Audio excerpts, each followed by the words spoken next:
Kādā skaistā ziemas sestdienas rītā students Juris ieskatījās makā, ledusskapī un praktisku iemeslu vadīts nolēma apciemot senču mājas tālajos Latvijas laukos. Izkāpis pēcpusdienā no maršruta autobusa, Juris prātā piemeta: ejot pa ceļu, līdz mājām sanāk 20 km līkums. Taču dodoties pa taisno cauri mežam, attālums samazinās teju vai divti. Jurim šķita, ka vietas ir pazīstamas, tāpēc līdz mājām tikt būs tīrais sniegs. Domāts darīts. Pievilcis ciešāk mugursomu, Juris brīda pāri sniegotam laukam un devās mežā. Bija pagājušas gandrīz 3 stundas. Sāka krēslot, kad Juris saprata, ka ir apmaldies. Sniegs bija dziļāks nekā likās, tāpēc botas ātri kļuva slapjas. Arī džinsi līdz ceļiem bija slapji. Juris nezināja, kurp doties. Viņš jau 3. reizi bija nonācis vietā, kur bija bijis 2 reizi. Viņa spēki bija praktiski izsīkuši. Juris saprata, ka mežā būs jāpaliek pa nakti.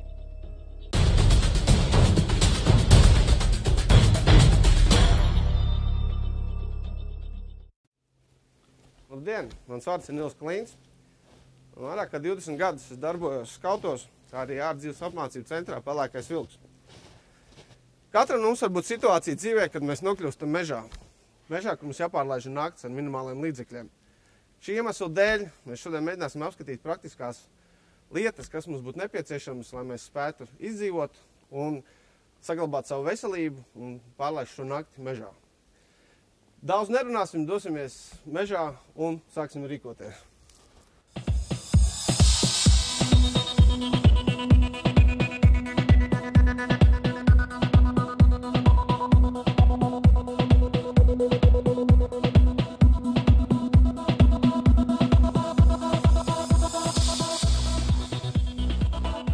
Nonākot situācijā, ka mēs saprotam to, ka mēs esam apmaldījušies, mums ir jāsāk domāt, ko un kā darīt. Tā pirmā reakcija ir tāda, kad mēs uzreiz sākam strauji elpot un domāt par to, ko tad mēs varam izdarīt reāli.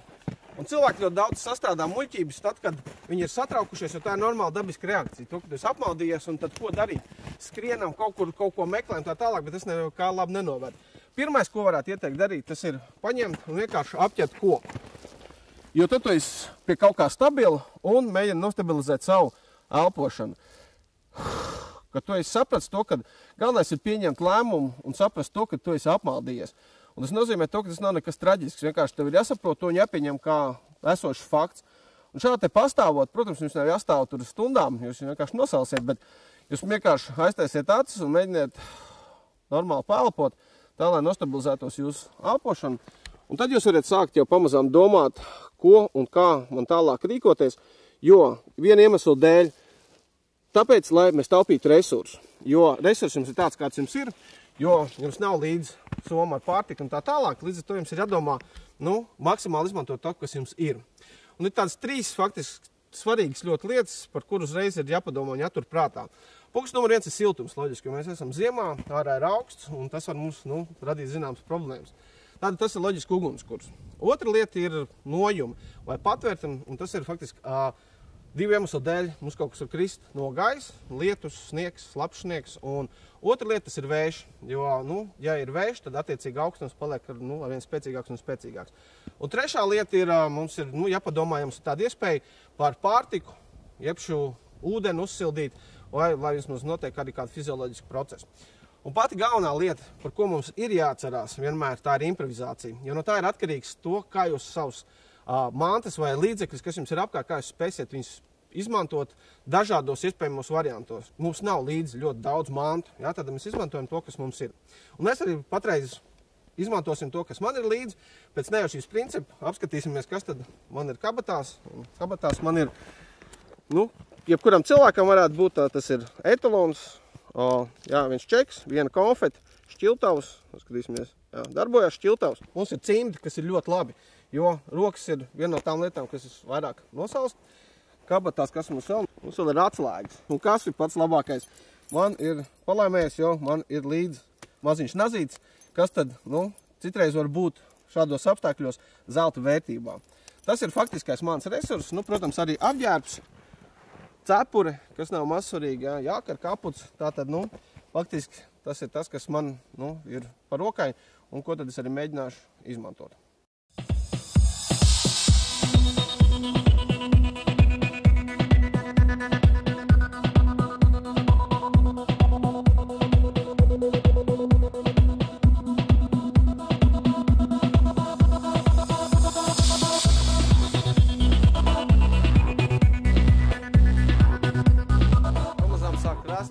Jāsāk domāt par nometnes vietu. Mums ir maksimāli jāizmanto dienas gaišais laiks, lai mēs spētu sagatavot savu guļvietu, iekurt ugunskura un spētu to izdarīt, tad, kad mums vēl ir gaiši. Un ir vairāk komponenti, kas mums ir jāievēro. Punkts numur 1, mēs skatāmies par pašu augstni. Jā, tātad paspārdam drusīt, apskatāmies, vai apakšā nav purus galīgs vai baigi mitrais. Otra lieta, mēs paskatāmies, kas mums darās virs galvas.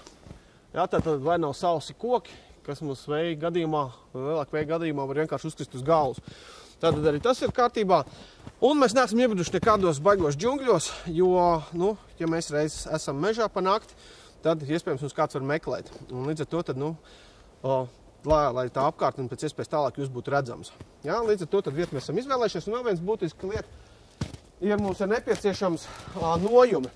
Šeit ir viens tāds labs balsta zars, kur mēs tad attiecīgi varēsim atceliet savu konstrukciju. Lūk, runām pie darbiem, tad žūkšu nost jaku, jo ziemeļniekiem labs teiciens. Ja tu sasvīsti, tu mirsti, mums varbūt nav tik dramatiski apstākļi, bet liek sasvīst nevajag, jo savādāk tad mums ir situācija tāda, kad ir grūtāk pēc tam sasildīties un tas nepie kā laba nenovedīs.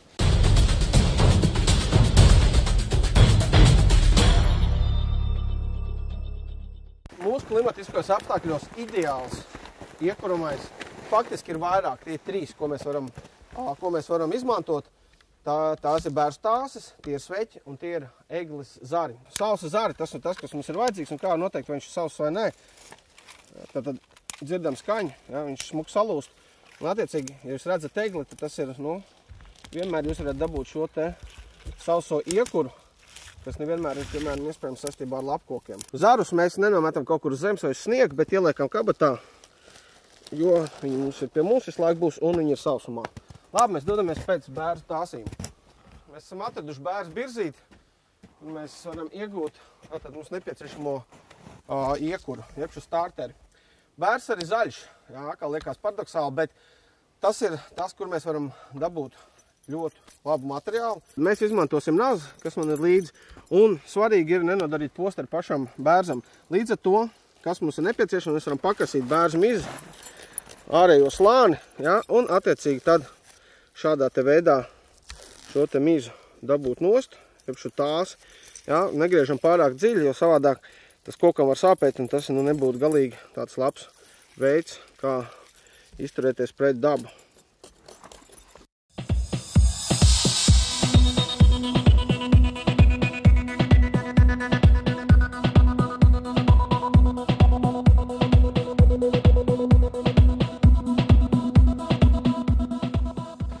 Šeit mēs skatāmies saules koku, jo punkts numur 1 svarīgākais ir, lai viņš ir patiešām sauss un neņemt kokus no zemes, jo kokām guļot uz zemes, viņš loģiski piesūcās ar mitru un ir krietni grūtāk iekurt uguns, kur šis mums noderēs. Un attiecīgi šāds te mums koks varētu labi līdzēt, un mēs viņu vienkārši paņemam un attiecīgi nolaužam. Zari šie te mums nāks, palīdzēs iekurt pašu ugunskuru, tātad mēs nolaužam paši, dzirdam, tātad viņi ir sausi. Vēl viena lieta, kas būtu, ko ieteikt ievērot, ir nevis lauzt klasiski kā pēc celu vienmēr lauž, bet paņemt ar kāju vienkārši šādu te, jo mums iespējams jau būs jāiet, un vai mēs laužot pret celu, neigūsim sev kādu traumu. Un ja mums ir lielāks koks, mēs saskamies ar, kā lai sev nesavainot, vienkārši paņemam un atviesamies pret koku, un viņš attiecīgi salūst, ja, tātad tādās gabalos, kādas mums ir vajadzīgas. Ko mēs darām no sākuma? Mēs loģiski attīram vietu, lai mums nav jākurina uz ugunskura, jo tas īsti labi nebūtu. Līdz ar to atkal, ja, to rokas neizmantojam, viņš mums ātrāk nosals, paņemam vienkāršā veidā un ar kāju palīdzību attiecīgi attīram vietu. Tātad, kurot ugunskura, no sākuma apskatās, kuras puses ir vējš, mums gadījumā vēju rāzuma nav, paliekam apakšā zem ceļiem savus cīmļus, tos mēs varēsim izžāvēt, lai mums ceļi nepaliek slapi. Punkts numur 1 ir jāuztais grīda. Tā mēs viņu varam dēvēt. Uz kur tad mēs būvēsim savu ugunskura. Uztaisam mazu grīdu, nelielu. Nākošais punkts mūsu iekurs, ko mēs salasījām. Tātad attiecīgi egļu zari sausi un arī dzen tās. Ko vajadzētu atcerēties vienmēr? Pirms mēs sākam kurt ugunskura, mēs paņemam pusi no iekura un ieliekam kabatā. Jo var būt situācija, ka mums vienkārši viņš nodziest.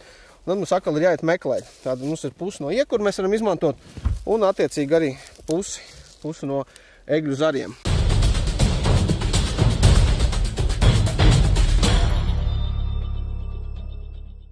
Nu, lūk, tātad. Kurinot ugunskura ļoti svarīga lieta ir atcerēties tādu teicienu kā no mazāk uz lielāk. Iepšu, tas nozīmē to, ka mēs no sākuma saliekam mazākus zariņus un pēc tam tikai audzinam virsū, nevis uz leiks saliekam liels baļķis. Stādot jauniešiem bieži vien tu novēro, kad cilvēkiem likās, jo lielāks baļķis, jo lielāks ugunskurs, bet sākuma posmā, diemžēl, tas tā nav. Viena ļoti būtiska lieta ir atcerēties vēl, ka ugunskura asinsrita, ja tā varētu teikt, ir gaiss. Tāpēc viņu nevajag salikt ļoti, ļoti cieši, jo vienkārši viņai nebūs ko elpot. Kraujot ugunskura ir svarīgi saprast, un kurā vietā jūs viņu piešķilsiet. Respektīvi, lai nav tā, ka jāmeklē, jo jums var būt situācija, ka jums, piemēram, viens sērkociņš tikai, un tad tā cena ir vienkārši iekurts vai neiekurts ugunskurs. Līdz ar to mums šoreiz ir paveicies, mums ir šķiltavs. Mēs šķiļam klāt, tad rūpīgi paņemam. Attiecīgi redzēt, kā uzreiz aiziet ugunskurs. Pirms mēs ķeramies pie nākošajiem darbiem, mēs sanesam malku un uzkuram ugunskuru tā, lai viņš mums varētu orientējoši kurties 10-15 minūtes, apmēram tādu laiku, ko mēs esam prom no viņa. Jo savādāk atkal saliekot maz zariņš, viņš ļoti skaisti liesmu, tad nākot apakaļ mēs varam sastāpt vienkārši ogles. Nākošais punkts mums ir apmetnes, nepšu naktsmītnes, taisīšana. Pirms ejam projām vēl uzliekam kociņu virsū, tā lai mums ugunskurs kurās. Svarīgi, kas mums ir atrast materiāli, kā mēs viņu uztaisīt. Mēs taisīsim ļoti vienkāršu apmetni, atstutēsim vienu koku un tad saliksim virsū zarus.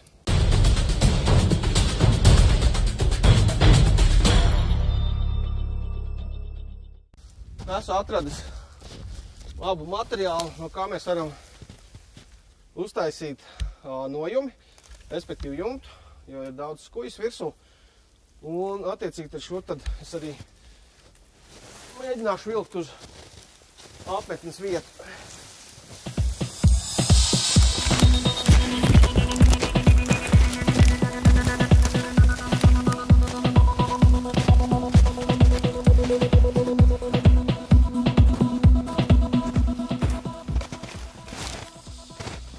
Mēs skatāmies, kas mums notiek ar ugunskura, un kā jūs paši redzat, tad viņš jau tāds uglis tikai palikuši.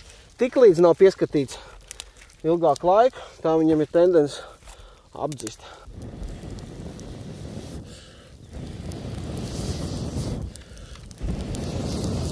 Ugunskurs kurās, nākošais, ko es darīšu, es taisīšu naktsmīteni. Pirmais, kas man ir jādara, man ir jātiek klāt pie zariem, jo zari ir tie, kas no kā tad es veidošu attiecīgi savu būvi. Tā ir prieda, un tad es ņemšu palīgā savu nazi. Ar nazi un asiem priekšmetiem mežā ir ļoti nopietni un uzmanīgi jārīkojās, jo ievainojumi tas ir ļoti nopietni. Pamazām veidojās viss te mūsu mitekļa jumts. Tātad sāk taisīt savu naktsmīteni. Vienmēr mans augums ir orientējošs, lai zinātu, cik man vajadzīgs grīdi uztaisīt. Jo atceramies, ka mitrums ļoti daudz un augstums nāk tieši no grīdas. Un ir vismaz 50 uz 50 jādomā gan par to, kas tev ir virs galvas, gan to, kas ir zem tavu ķermeņa būs.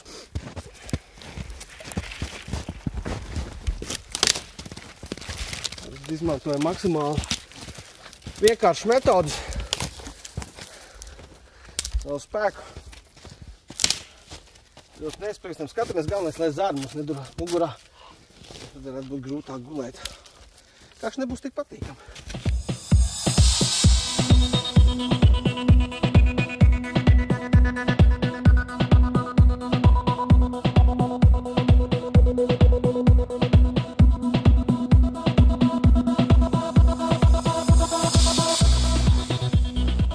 Grīdai ir pamats, un es lieku zarus virsū, un viņi jāliek ir kā daksteņi. Ja, tātad attiecīgi šādā te formātā, ja, tātad tā, lai viņi nosadzās. Attiecīgi tad šādi te viņas liek, lai maksimāli sevi izolētu no tā augstuma, kas man varētu nākt no zemes. Guļoties jau pielišu klāt zarus, jo jebkurā gadījumā es nevis gulēšu izlaidies, kā tas mājās ir pierasts, bet vairāk būšu sagrupējies, lai labāk varētu saglabāt siltumu. Un līdz ar to tad, man nav jātais šausmīgi liels pasākums tā, lai tur tik daudz enerģijas ieguldīt, jo pamazām sāku sagurt un tāpēc ir jāpārdomā katra rīcība, lai pēc iespējas taupītu savus resursus, kas man ir.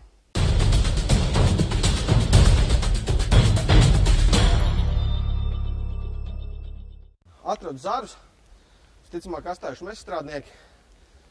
Apskatīšos, kā es viņus var izmantot, vai nu liekot apakšā zem sevīm, vai nu veidot no viņiem jumtu. Bet, kas man vajadzīgs, pirmais man ir šis koks, jānoliek tā, lai es pēc viņu varu atstutēt savu jumtu.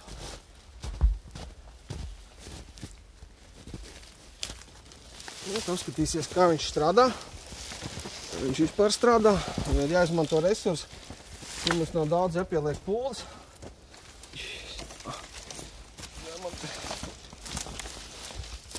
Tā vismaz kaut kāds karkas man sāk veidoties.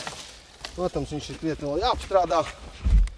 Bet vismaz ir zāra atdurās pret zemi.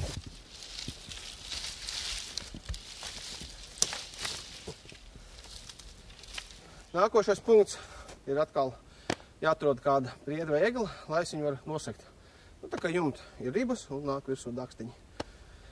Labi, ir jāiet meklēt.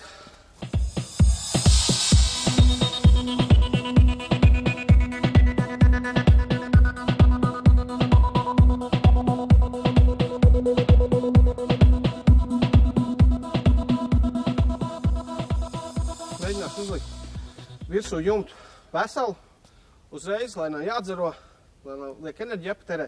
Apskatīšos, kā tas man izdosies. Un tā tad attiecīgi labāk saguļ virsū. Tā jau veidojas kaut kāds jumta segums. Pilnveidot savu jumtu, nosacīto. Atceramies, ka jāliek jumts ir kā dakstiņa. Tādā veidā sākam no apakšas. Liekam pāri, lai mitrums tomēr baigi nesūcās cauri. Mājeklis no ārpuses izskatās gatavs. Līdīšu iekšā skatīties, kāds viņš ir no iekšpuses.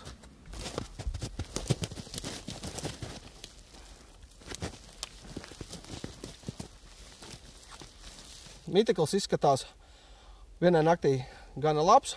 Kas man nepieciešams vēl ir, un nepieciešama malka savākt naktī, lai es varu visu nakti kurināt ugunskura.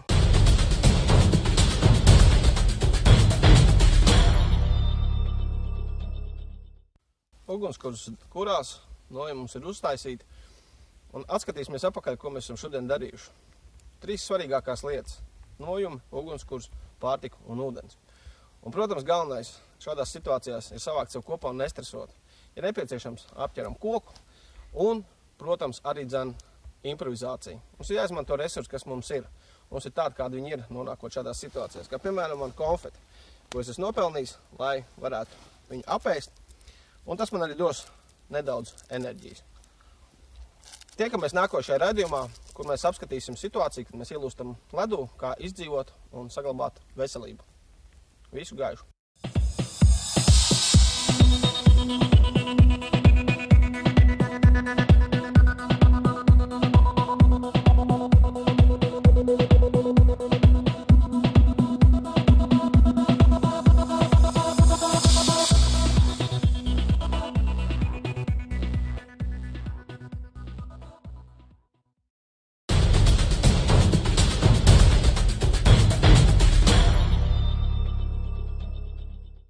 pārlaidis nakti mežā un veiksmīgi izkļuvis no tā, Juris rīta saules apspīdēts, laimīgs brida pāri laukam pretīm savām senču mājām, tālajos Latvijas laukos.